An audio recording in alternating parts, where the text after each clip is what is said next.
Vadove nurodomi 4 žingsniai skirti darbuotojų konsultavimui ir dalyvavimui po pandemijos. Vienas žingsnis – peržiūrėkite situaciją darbuotojų informavimo ir konsultavimo apie svarbius sprendimus požiūriu. Informavimo ir konsultavimo procesų transporto įmonėse įvertinimas po COVID-19 pandemijos yra būtina sąlyga siekiant padidinti darbuotojų dalyvavimą įmonės gyvenime, laikantis teisinės bazės ir darnaus verslo plėtros reikalavimų. Tai labai svarbu gerbiant darbuotojų teisės ir didinant konkurencinį pranašumą, skatinant motyvuotą ir įsitraukusią darbo jėgą. Šiuo požiūriu, laikantis Europos bendrijos gairių, siekiama sukurti dialogo kultūrą organizacijose ir sukurti bendrą tvarios įmonės veiklos viziją. 2 žingsnis – diagnozuokite darbuotojų teisės į informavimą ir konsultacijas laikymosi būklę įmonėje.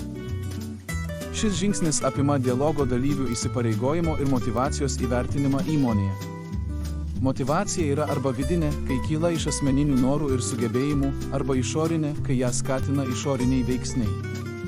Organizacijos požiūris atspindi kolektyvinės ir individualias motyvacijas, kurias suformavo patirtis ir dabartiniai iššūkiai, tokie kaip ekonominė krizė po COVID-19 pandemijos.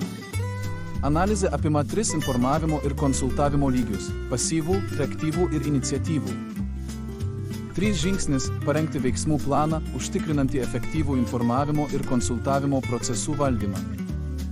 Siekdami parengti veiksmų planą, atsižvelgsime į šiuos etapus, kuriuos vadovo kontekste įvardinsime kaip NENPIT etapai. Pirmas, turite sukurti komandą, kuri sudarytų planą, sudarytą iš vadovybės ir personalo subalansuotomis proporcijomis. Antras, turite užtikrinti, kad jos nariai būtų tinkamai apmokyti.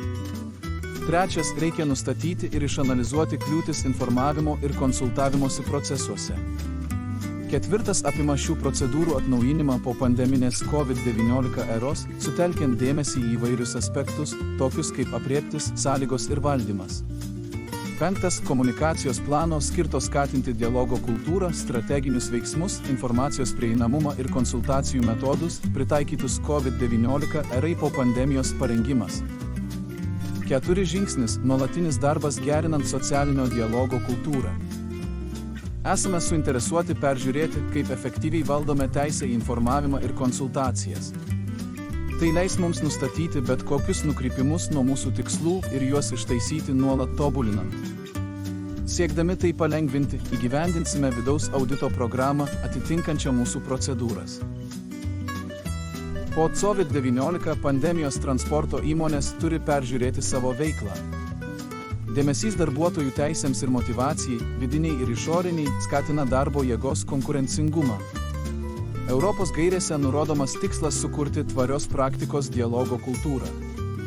Norint tai pasiekti, labai svarbu priimti NENPIT etapų veiksmų planą, paskirti gerai parinktą komandą, pasiūlyti jos nariams tinkamus mokymus ir atnaujinti esamą praktiką, atsižvelgiant į situaciją po COVID-19.